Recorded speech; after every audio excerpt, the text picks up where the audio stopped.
morning my dear students and once again I welcome you back to my channel।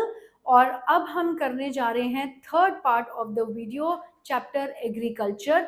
जब आप जान चुके हो कि हमारी कंट्री के लिए एग्रीकल्चर क्यों इतना इम्पोर्टेंट है, क्योंकि second part of the video से आप समझ ही गए होंगे कि कितने variety of crops can be grown in India and are being grown in India, तो उसके बाद हमें एक बहुत इंपॉर्टेंट टॉपिक एग्रीकल्चर की रेफरेंस में समझना है, जो कि है आपका technological and institutional reforms. Reforms क्या होते हैं?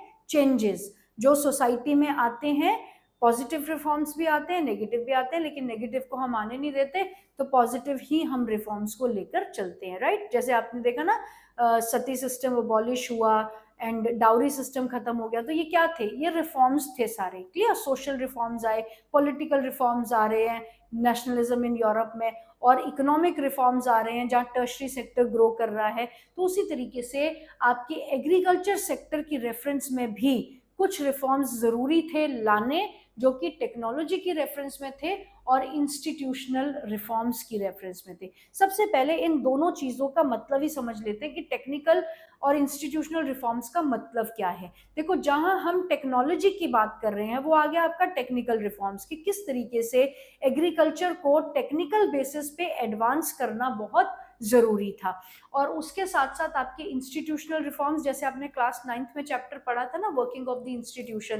तो इंस्टीट्यूशन क्या होते हैं? जो गवर्नमेंट के आपके अलग अलग डिपार्टमेंट सेटअप किए हुए हैं। आपके सर्वे के लिए एक डिपार्टमेंट है, आपके सेंसस के लिए अलग डिपार्टमेंट है, आपकी रिसोर्स प्लानिंग के लिए अलग डिपार्टमेंट है, आपकी लोकसभा है, राज्यसभा है, पुलिस डिपार्टमेंट है। ये सारे इंस्टीट्यूशंस ही हैं। तो जब गवर्नमेंट ने इंस्टीट्यूशनल बेसिस पे रिफॉर्म्स बनाए, पॉलिसीज बनाई लैंड यूटिलाइजेशन की रेफरेंस में, कि जमीन के बेसिस पे, जमीन के लिए किस तरीके से उसे यूज करना चाहिए, कितनी जमीन किसके पास होनी चाहिए, जब पॉलिसीज बनाई गई तो उन्हें हम लैंड रिफॉर्म का नाम देते हैं। क्लियर? अब लैंड रिफॉर्म की इंपॉर्टेंस, 5 नंबर का क्वेश्चन आता है, why technical and institutional reforms were important in India with reference to agriculture. Clear? Agriculture आप देखिए, it is the main stay of economy. हम सदियों से एग्रीकल्चर करते आ रहे हैं और आगे भी एग्रीकल्चर हमारे ऑक्यूपेशन का एक बड़ा स्ट्रक्चर बनता है। क्लियर? तो एग्रीकल्चर को क्या हम अफोर्ड कर सकते हैं कि ये बैकवर्ड स्टेट में ही चलता रहता? अपने ट्रेडिशनल फॉर्म ऑफ एग्रीकल्चर को ही हम आज भी करते। आज हम मैकेनाइज्ड हो गए ना, मॉडर्नाइज हो गया है हमारा एग्रीकल्चर। तो हम जिस हिसाब से आज इंटरनेशनल ट्रेड में हमारे एग्रीकल्चर से थाउजेंड्स ऑफ कमोडिटीज को एक्सपोर्ट किया जाता है, तो अगर हम बैकवर्ड स्टेट ऑफ एग्रीकल्चर में होते तो क्या ये पॉसिबल होता कि हम इतना एक्सपोर्ट एग्रीकल्चर सेक्टर से दे पाते, या हमारी सस्टेनेबिलिटी जो बढ़ी है एग्रीकल्चर की रेफरेंस में, क्या वो बढ़ पाती अगर हम रिफॉर्म्स ना लेकर आते, चाहे वो टेक्निकल थे चाहे वो लैंड रिफॉर्म्स थे। क्लियर? तो सबसे पहले आप जानिए कि जो आपने एग्रीकल्चर की इंपॉर्टेंस में पॉइंट्स दिए हैं ना, वो यहाँ पर भी आ सकते हैं। क्यों? क्योंकि आप देखो, एग्रीकल्चर इंपॉर्टेंट है क्योंकि एग्रीकल्चर हमारी इतनी बड़ी पॉपुलेशन को फूड सप्लाई दे रहा है, और अगर हमारा एग्रीकल्चर ही बैकवर्ड रहेगा तो हम उस पॉपुलेशन को सस्टेन कर ही नहीं सकते। इसलिए टेक्नोलॉजिकल और इंस्टीट्यूशनल रिफॉर्म्स का आना जरूरी था। अब देखिएगा सेकेंड पॉइंट, कि हमारी जो एग्रीकल्चर है वो लार्जली मॉनसून के ऊपर डिपेंडेंट है। क्लियर? तो बहुत सारी जगहें हैं जहाँ पे इरिगेशन की फैसिलिटी प्रोवाइड भी कर दी गई है, लेकिन बहुत सारे ऐसे एरियाज होते हैं जो एक डिफिकल्ट टेरेन है, क्लाइमेटिकली सुटेबल नहीं है, डेजर्ट एरिया है, या फिर आपका माउंटेनियस रीजन है। वहाँ पे कैसे इरिगेशन की फैसिलिटीज हर जगह पे प्रोवाइड की जा सकती है? It is not possible. तो अभी भी बहुत सा एग्रीकल्चरल एरिया है जो मॉनसून के ऊपर आज भी डिपेंडेंट है। तो उस डिपेंडेंसी को तो हम खत्म नहीं कर सकते, लेकिन दूसरी रेफरेंस में अगर हम रिफॉर्म्स लेकर आ रहे हैं तो एग्रीकल्चर एडवांस जरूर होगा। एग्रीकल्चर इतने बड़े लोगों को एम्प्लॉयमेंट प्रोवाइड करता है। अगर हमारा एग्रीकल्चर बैकवर्ड रहेगा तो उतने लोगों को हम कैसे सस्टेन कर पाएंगे? एग्रीकल्चर को हम लैंड को जो है बहुत बार यूटिलाइज कर रहे हैं, इसके हम सस्टेन्ड यूजेस करते हैं, और अगर हम लैंड को इम्प्रूव करने के लिए या उसकी उपज को बढ़ाने के लिए उसमें कोई रिफॉर्म्स नहीं लेकर आ रहे हैं, कोई मॉडर्न इनपुट्स नहीं डाल रहे हैं, तो हम एग्रीकल्चर सस्टेनेबल तरीके से कितने समय तक कर पाएंगे, राइट। फिर आप देखिए कि ग्रोइंग पॉपुलेशन को सस्टेन करना एक बहुत बड़ा चैलेंज हो जाता हमारे लिए अगर हम एग्रीकल्चर को रिफॉर्म नहीं करते। तो एक बार मैं रीड कर लेती हूँ। Agriculture has been practised in India for thousands of year. Point number 1, sustained uses of land without compatible technical institutional changes have hindered the pace of agricultural development। के इंस्टीट्यूशनल और टेक्नोलॉजिकल जब reforms नहीं हुए थे तो हमारी agriculture की development जो है उस पेस से नहीं चल रही थी, right. And then in spite of development of sources of irrigation, most of the farmers in large parts of the country still depend upon monsoon and natural fertility in order to carry on their agriculture। कोई बात आ गई, irrigation के लिए भी dependent है और inputs के लिए भी डिपेंडेंट है, नेचुरल फर्टिलिटी पे डिपेंड करते हैं, तो इस हिसाब से हमारा एग्रीकल्चर लंबे समय तक नहीं चल सकता। इसलिए टेक्निकल और इंस्टीट्यूशनल रिफॉर्म्स का होना जरूरी है। नेक्स्ट पार्ट है अब कि कौन से टेक्निकल और इंस्टीट्यूशनल रिफॉर्म्स लाए गए। टेक्निकल हम बाद में पढ़ते हैं, पहले हम इंस्टीट्यूशनल रिफॉर्म्स के ऊपर जरा नजर डाल देते हैं। Collectivisation of land holding, consolidation of the holdings, cooperation and abolition of zamindari system. Is it clear? ये थे जो आपके बहुत इंपॉर्टेंट लैंड रिफॉर्म्स इंट्रोड्यूस किए गए थे। Is it clear? तो अभी आप go back to that statement जो हमने पहले वीडियो में किया था ना, क्या था वो, right to inherit, right of inheritance has rendered the land uneconomical. Clear? तो जब एक बड़ा पीस ऑफ लैंड, जमीन का जो पैच ऑफ लैंड बार बार बढ़ता चला जा रहा है तो वो कितने लोगों को सस्टेन कर पाएगा, इसलिए लैंड रिफॉर्म्स का आना जरूरी था। कलेक्टिवाइजेशन, स्टेलिन का कलेक्टिवाइजेशन प्रोग्राम पढ़ा था ना आपने रशियन रेवोल्यूशन में, कि जमीन को जो है इकट्ठा तो नहीं कर सकते ऑफ कोर्स, लेकिन बहुत सारे लोग इकट्ठे होके पहले एक जमीन के ऊपर काम कर रहे हैं, फिर दूसरी जमीन पे काम कर रहे हैं, फिर तीसरी जमीन पे काम कर रहे हैं, तो सबकी जमीनों पे इस तरीके से कलेक्टिव वे में काम हो पा रहा है, इसे कहते हैं कलेक्टिवाइजेशन।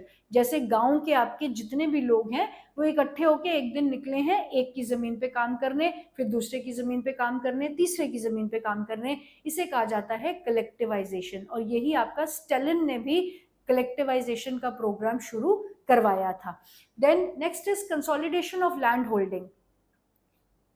इनहेरिटेंस की वजह से क्या हो रहा है, आपका जो बड़ा लैंड पैच था वो डिवाइड होता चला जा रहा है। Is it clear?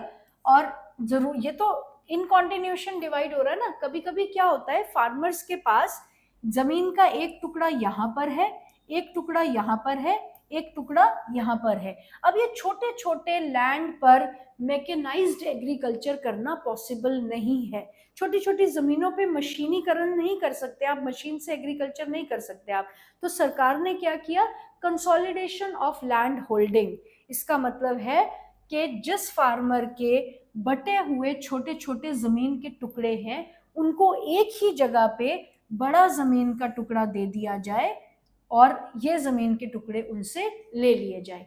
Equal size का, जितना ये 3 टुकड़े बनते हैं उसके इक्वल साइज का एक ही जगह पे फार्मर को बड़ा जमीन का टुकड़ा दे दिया जाए ताकि इस लैंड पे वो एग्रीकल्चर एडवांस फॉर्म में कर सके।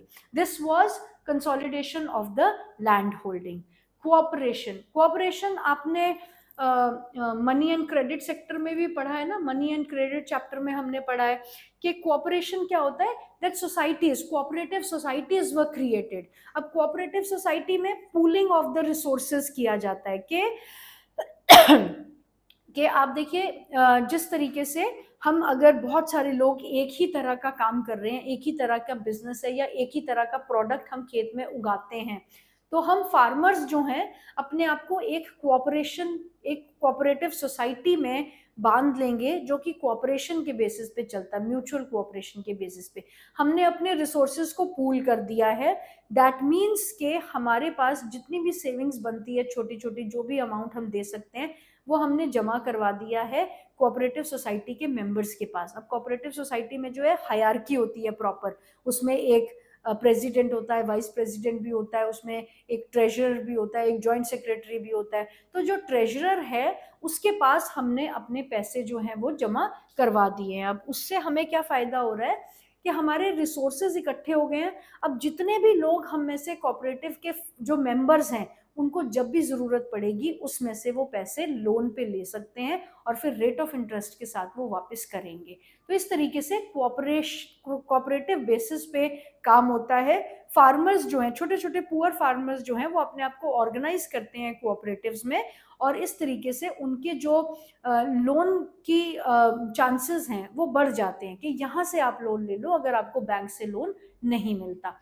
And then last is abolition of the zamindari system. Zamindari system क्या था? The feudal lords, right. आपका नेशनलिज्म और फ्रेंच चैप्टर में किया है ना आपने, फ्रेंच रेवोल्यूशन में। फ्यूडल लॉर्ड्स, जमींदार क्या कर रहे थे? They were not letting the tenant of the land to become the owner of the land. इनके पास बड़ी बड़ी जमीनें हैं और बाकी के फार्मर्स के पास छोटी छोटी जमीनें हैं, या फिर कुछ लोग तो लैंडलेस लेबरर्स हैं। तो लैंडलेस लेबरर्स को ये अपने खेतों में एज अ टेनेंट काम करते थे। पूरी साल वो टेनेंट काम करेगा और at the end of the year जब ईल्ड का टाइम आएगा तो जमींदार जो है सारी फसल अपने पास रख के उसमें से थोड़ा सा उसको उसकी फैमिली की सस्टेनेंस के लायक उसको दे देता था। बदले में फार्मर ने उससे लोन भी लिया हुआ है, तो सारा जिंदगी जो है फार्मर वो he is taking birth in डेब्ट and he is dying in डेब्ट। तो जमींदार जो है लार्ज स्केल एक्सप्लॉइट कर रहे थे स्मॉल फार्मर्स को, इसलिए अबॉलिशन कर दिया गया जमींदारी सिस्टम का, और जिस जमीन पे जो काम कर रहा था वो जमीन उनको ही दे दी गई। सो these were the four land reforms which were introduced, but these land reforms बहुत ज़्यादा एंथुजियाज्म के साथ आगे इनको कैरी फॉरवर्ड नहीं किया गया, क्योंकि जो ल्यूक वॉर्म एटीट्यूड था गवर्नमेंट का टुवर्ड्स इम्प्लीमेंटिंग दीज पॉलिसीज। बना तो दिए, लॉज बना तो दिए, लेकिन इम्प्लीमेंटेशन में जो है बहुत ही ल्यूक वॉर्म एटीट्यूड रहा गवर्नमेंट का। वो हम आगे आके अभी पढ़ेंगे। Then we come to the technological reforms की अगर हम बात करें तो आप देखिएगा ग्रीन रेवोल्यूशन जो है वो एक सबसे बड़ी टेक्नोलॉजी थी जो 1960s, लेट 60s और 70s में इंट्रोड्यूस हुई थी, राइट। ग्रीन रेवोल्यूशन में क्या था कि पहले जो मैंने आपको ऑलरेडी बता चुकी हूँ मैं ये पहले भी, कि हमारी जो कंट्री थी पार्टीशन के बाद हमारी कंट्री के ऊपर बहुत बर्डन था और पाकिस्तान को भी हमने मदद करी, राइट। तो इंडिया को भी अपने अपने लोगों को भी संभालना था, और सबसे ज़्यादा ज़रूरी बात थी कि खाना जो मतलब जो आपका ग्रेन है वो अवेलेबल करवाया जाए, अनाज अवेलेबल करवाया जाए। And we were largely deficit, हमारे पास अनाज की बहुत कमी थी क्योंकि इरिगेशन फैसिलिटीज तो कम थी ही, साथ में नेचुरल क्लाइमेटीज बहुत अकर करती थी, famines and droughts and earthquakes etcetera. तो फेमाइन्स और ड्रॉट्स की वजह से है, या फिर फेलियर ऑफ द मॉनसून की वजह से आपकी क्रॉप्स भी फेल हो जाती थी। तो ऐसे में एक पैकेज टेक्नोलॉजी इंट्रोड्यूस की गई जिसका नाम था ग्रीन रेवोल्यूशन, एंड ये इंट्रोड्यूस किया गया था 1960s के एंड में और 70s के बिगिनिंग में, राइट। तो ग्रीन रेवोल्यूशन जो है it was a package technology. अब इसे पैकेज टेक्नोलॉजी क्यों कहा जाता है? पैकेज टेक्नोलॉजी का मतलब क्या होता है? पैकेज टेक्नोलॉजी वो होती है जिसको आप एक कंप्लीट पैकेज के टाइप में यूज करते हैं। जैसे आप मोबाइल फोन्स खरीदने जाते हो ना, बेस्ट एग्जांपल जो आज की रेफरेंस में आपको बड़ी आसानी से समझ आ जाएगा, राइट।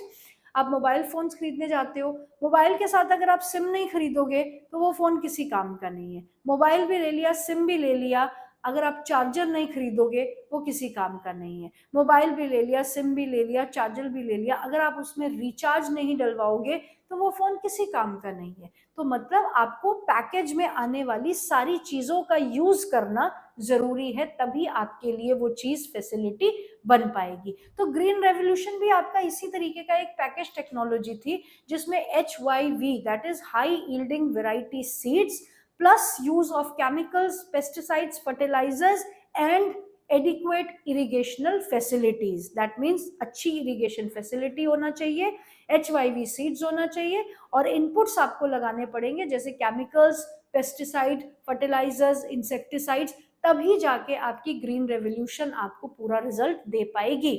सिंपली अगर आपने HYV सीड्स ले लिए, आप इरिगेट नहीं कर रहे हो, उसमें केमिकल्स नहीं डाल रहे हो, इनपुट्स नहीं डाल रहे हो, आपकी यील्ड नहीं बढ़ेगी। तो that is why it is called a package technology, जिसको आपने कंप्लीट फॉर्म में यूज करना जरूरी होता है।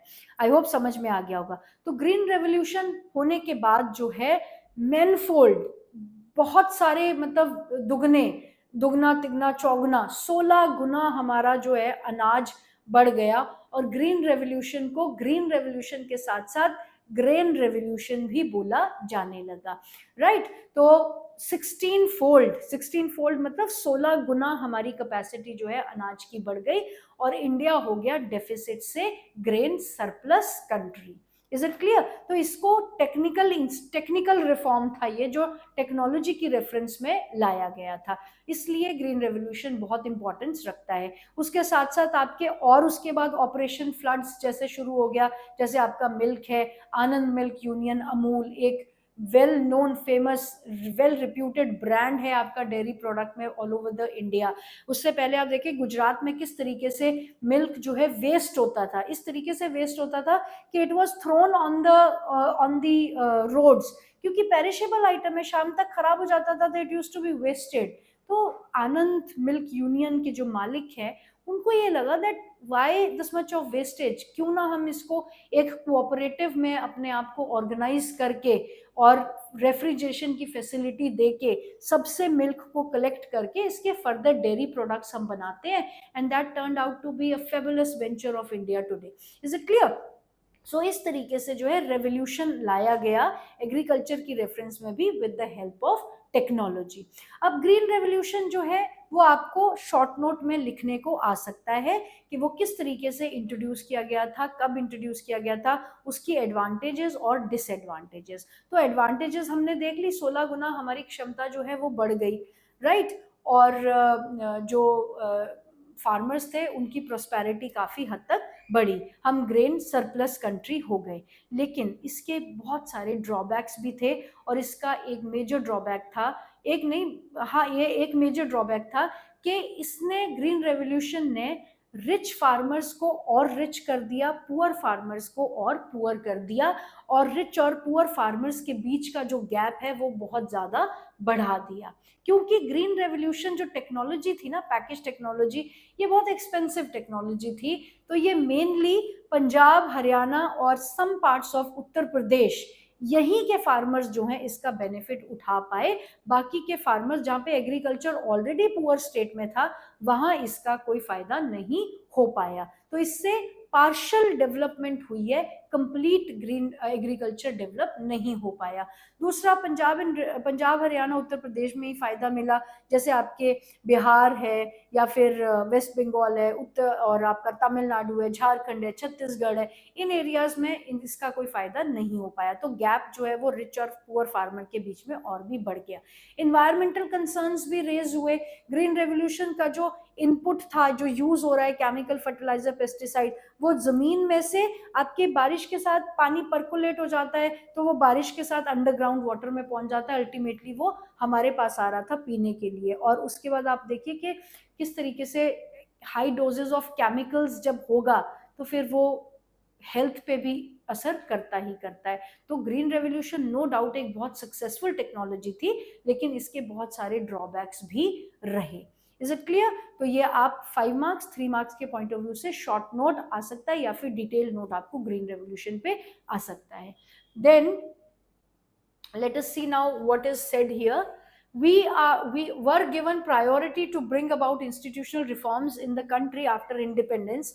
Land reform was the main focus of first 5 year plan. Is it clear कि 5 year plans जो आपके बनते हैं ना, जब नई गवर्नमेंट आती है हर साल आपके मतलब हर नई गवर्नमेंट जो 5 साल के लिए आती है तो वो अपने 5 साल के प्लानिंग करके आपको देती है कि हम क्या करेंगे।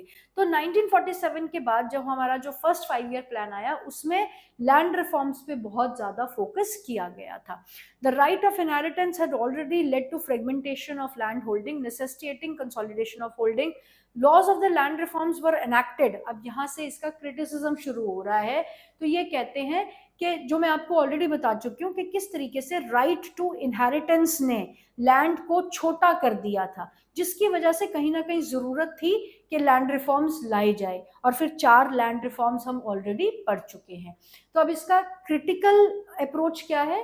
Laws of land reforms were enacted but the implementation was lacking and lukewarm. Properly इनको इम्प्लीमेंट नहीं किया गया।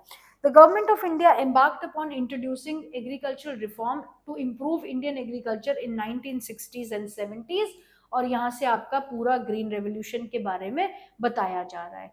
Clear? But this too led to concentration. ये उसके डिसएडवांटेजेस जो मैं आपको बता चुकी हूँ, that it led to concentration of development in few selected states only। तो अब जब ग्रीन रेवोल्यूशन भी पूरा बेनिफिट नहीं दे पाया तो सरकार ने कहा कि हमें एक comprehensive development land development program की जरूरत है, जिसमें हम दोनों को इंक्लूड करेंगे, institutional as well as technical reforms. अलग अलग से नहीं, टेक्नोलॉजी और institution. Comprehensive means combined form में हम इन रिफॉर्म्स को इंट्रोड्यूस करेंगे। तो आगे देखिए आप, सम अदर रिफॉर्म्स जो इंट्रोड्यूस किए गए थे। Provision of crop insurance against drought, flood, cyclone. कोई भी नेचुरल क्लाइमेटी होती है तो उसमें फार्मर का क्या कसूर है? क्लियर? उसने तो उगाई थी, मेहनत की थी, लेकिन अगर नेचुरल क्लाइमेटी के कारण उसकी क्रॉप फेल हो जाती है तो उसे इंश्योरेंस का पैसा दिया जाएगा। राइट? एस्टैब्लिशमेंट ऑफ ग्रामीण बैंक्स, कोऑपरेटिव सोसाइटीज। ग्रामीण बैंक्स एंड कोऑपरेटिव सोसाइटी, आपको याद है ना, हमने उसमें चैप्टर में एक में किया था ना, I think money and credit में। ग्रामीण बैंक बांग्लादेश वाले कितने सक्सेसफुल हुए थे, एंड कोऑपरेटिव सेक्टर्स जो आपका फॉर्मल सेक्टर है मनी लेंडिंग का। Right? Then banks for providing loan facilities जो है इनको प्रॉपर तरीके से प्रोवाइड की जाए and lower rate of interest पे प्रोवाइड की जानी चाहिए। देन किसान, केसीसी, किसान क्रेडिट कार्ड सेवाएं। एंड देन उसके बाद पर्सनल एक्सीडेंट इंश्योरेंस। देन उसके बाद स्पेशल वेदर बुलेटिन्स। यार अब आप देखो DD1 आप देखते हो ना, तो वहां पर कोई ना कोई, आप देखो किसानों से लेकर कोई ना कोई जानकारी चली रहती है DD1 पे। जब भी आप देखोगे तो फार्मर्स ने किस टाइम पे क्या क्रॉप उगानी है, उसमें कौन सी बीमारी उग सकती है, उसमें कौन सी दवाइयाँ डालनी है। उसके अलावा आप देखो कस्टमर केयर यूनिट्स भी स्टार्ट किए गए हैं फार्मर्स के लिए।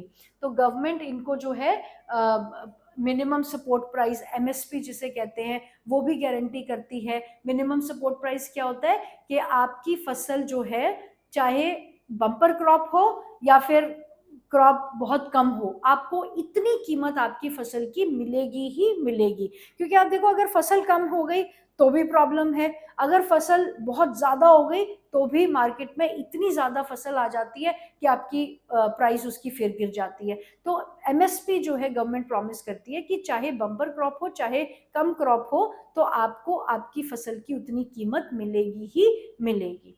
Is it clear? सो ये जो है आपके कुछ एक रिफॉर्म्स जो हैं इंट्रोड्यूस किए गए थे, जिन्हें हम कैटेगराइज करते हैं टेक्नोलॉजिकल एंड इंस्टीट्यूशनल रिफॉर्म्स में। पहले आ जाएगा इंपॉर्टेंस क्या है टेक्नोलॉजिकल और इंस्टीट्यूशनल रिफॉर्म्स की, क्यों इंट्रोड्यूस करने थे। फिर आ जाएंगे लैंड रिफॉर्म्स जो इंट्रोड्यूस हुए, जिसमें कलेक्टिवाइजेशन है, कंसोलिडेशन ऑफ लैंड होल्डिंग है, then abolition of zamindari system है, और एक कोऑपरेटिव सोसाइटी सिस्टम है। राइट? ये 4 लैंड रिफॉर्म्स। एंड देन इनका क्रिटिकल अप्रेजल क्वेश्चन आ भी सकता है, then that critically analyse the land reforms in India, right. तो इसमें हमने इसकी डिसएडवांटेजेस पोजीशन पे लिखना है कि इन्हें बना तो दिया गया लेकिन इनको प्रॉपर तरीके से इम्प्लीमेंट नहीं किया गया, और क्योंकि प्रॉपर इम्प्लीमेंटेशन नहीं हो पाई और डिजायर्ड रिजल्ट नहीं आए, तो गवर्नमेंट ने डिसाइड किया कि हम एक कॉम्प्रिहेंसिव डेवलपमेंट प्लान बनाएंगे जिसमें टेक्नो इंस्टीट्यूशनल चेंजेस इकट्ठे लेकर आए जाएंगे। और उसके बाद कुछ एक रिफॉर्म्स जो इंट्रोड्यूस किए गए वो मैंने आपको अभी दिखाए हैं। लास्ट है हमारा topic, that is Bhoodan and Gramdan. भू क्या होता है? भू मीन्स जमीन, जमीन का दान means Bhoodan, and gram means गांव। भूदान किस तरीके से ग्रामदान बन गया, that is what the point is. और इसको कहा जाता है ब्लडलेस रेवोल्यूशन। 1 मार्क का क्वेश्चन भी आ सकता है, what was bloodless revolution, and पूरी डिटेल में आपको आ सकता है right a detail note on Bhoodan Gramdan and why it was called bloodless revolution, right. तो क्या हुआ था यहाँ पे, महात्मा गांधी जो उनके जो एक स्पिरिचुअल हायर थे, स्पिरिचुअल हायर क्या होता है? लीगल हायर होता है जो आपकी प्रॉपर्टी को इनहेरिट करेगा। स्पिरिचुअल हायर मींस जिन्होंने इनको अपना गुरु मान रखा था और इनकी जो गांधीयन फिलॉसफी की जो लेगेसी थी उसको इन्होंने अपनी पूरी लाइफ में इम्बाइब कर लिया था। क्लियर? तो विनोबा भावे, 1 मार्क क्वेश्चन आता है, who was the spiritual heir of Mahatma Gandhi? Vinoba Bhave, right. इन्होंने गांधी जी की जो सत्याग्रह के टाइम पर जो है बहुत गांधी जी के साथ साथ ये सारे कंट्री को टूर करते रहे, और उसके बाद गांधी जी के आइडिया ग्राम स्वराज्य का जो आइडिया था उसको भी प्रोपोगेट करने के लिए गांधी जी के असेसिनेशन के बाद, राइट, उनके जो ग्राम स्वराज्य का आइडिया था उसको प्रोपोगेट करने के लिए, उसको फैलाने के लिए इन्होंने पदयात्रा शुरू की। पदयात्रा मतलब पैदल पूरे इंडिया को कवर करने का इन्होंने प्लान किया। तो ऐसे ही एक टाइम पे ये आंध्र प्रदेश के एक गांव में थे, पंचमपल्ली, वहां पे ये अपना लेक्चर दे रहे थे, गांधी जी की फिलॉसफी को प्रीच कर रहे थे, उनके प्रिंसिपल्स पे लेक्चर दे रहे थे। तो तभी इनके जो मतलब सामने है कुछ फार्मर्स जो हैं वो उठ के उन्होंने अपनी प्रॉब्लम्स इनके सामने रखी और इन्हें कहा कि भाई हम जो हैं लैंडलेस फार्मर्स हैं, तो हमारी जो है बात आप गवर्नमेंट तक पहुंचाए कि किसी तरीके से हमारी मदद की जाए। तो उस वक्त विनोबा भावे ने इनको कोई प्रॉमिस नहीं किया, लेकिन ये कहा कि भाई मैं आपको ज़रूर इस पर रिवर्ट करूंगा और मैं सरकार से इसके बारे में ज़रूर बात करूंगा। तो ये जब इंटरेक्शन चल रही थी विनोबा भावे और फार्मर्स के बीच में, तभी रामचंद्र रेड्डी, यस रामचंद्र रेड्डी ऑफ पंचमपल्ली आंध्र प्रदेश, ये बीच में से उठते हैं, एक इंटेलेक्चुअल आदमी, ये उठते हैं और इन्होंने अनाउंस किया कि बहुत बड़े जमींदार थे, इनके पास बहुत बड़ी जमीन थी इनके पास, तो इन्होंने अनाउंस किया कि मैं अपना 80 acres of land I donate to these people. तो मैं भाई अपना 80 एकर्स का लैंड जो है इन 80 लैंडलेस फार्मर्स को डोनेट करता हूँ। तो सबके पास एक एक एकड़ आ गई ना। तो अभी क्या हुआ, this act of Ramchandra Reddy, ये जो रामचंद्र रेड्डी ने अपनी जमीन डोनेट करी, इसको कहा जाता है भूदान। जमीन डोनेट किया ना, तो इसको कहा जाता है भूदान। और बाद में जो है उनकी देखा देखी बहुत सारे ऐसे जमींदार थे जिनके अंडर पूरे पूरे गांव की जागीरें आती थी, तो उन्होंने गांव के गांव दान कर दिए, जो बन गया भूदान से ग्रामदान। अब कुछ लोगों ने तो ग्रामदान या भूदान इसलिए किया कि उनको सही मायने में लैंडलेस फार्मर्स की दिक्कत नजर आ रही थी, लेकिन कुछ लोगों ने ये दान इसलिए किया क्योंकि वो लैंड सीलिंग एक्ट से बचना चाहते थे। लैंड सीलिंग एक्ट क्या था? लैंड सीलिंग एक्ट ये था कि गवर्नमेंट ने एक stipulated patch of land decide किया था कि इतना ही जमीन जो है एक इंसान के पास होना चाहिए, अगर इससे ज्यादा है तो वो गवर्नमेंट आपसे कॉन्फिस्केट कर लेगी, वो आपसे गवर्नमेंट ले लेगी। तो वो लैंड सीलिंग एक्ट था। तो इस लैंड सीलिंग एक्ट से बचने के लिए भी कुछ लोगों ने जो है दान कर दिया। चलो जो भी जैसे भी किया, दान तो किया, अच्छी बात तो हुई कम से कम। तो इसे कहा जाता है भूदान, और भूदान बन गया ग्रामदान। अब क्योंकि इस रेवोल्यूशन तो है ही ना, पूरी सोसाइटी में चेंज आ रहा है, रिफॉर्म आ रहा है, राइट? तो रेवोल्यूशन तो है ही, लेकिन ब्लडलेस है ये, क्योंकि यहाँ पे कोई मार धाड़ नहीं हो रही, कोई गोलाबारी नहीं हो रही, कोई वायलेंस नहीं हुआ है। सिर्फ गांधी जी की फिलॉसफी को प्रीच करते हुए बहुत बड़ा एक टारगेट जो है अचीव हो गया है, इसलिए इसे ब्लडलेस रेवोल्यूशन कहा जाता है। आई होप चैप्टर आपको समझ आ गया है बहुत अच्छे से। कहीं कोई प्रॉब्लम है किसी टॉपिक में तो प्लीज कमेंट सेक्शन में do let me know, we will revise that particular topic again. Till then, be safe and God bless you all. Thank you so much.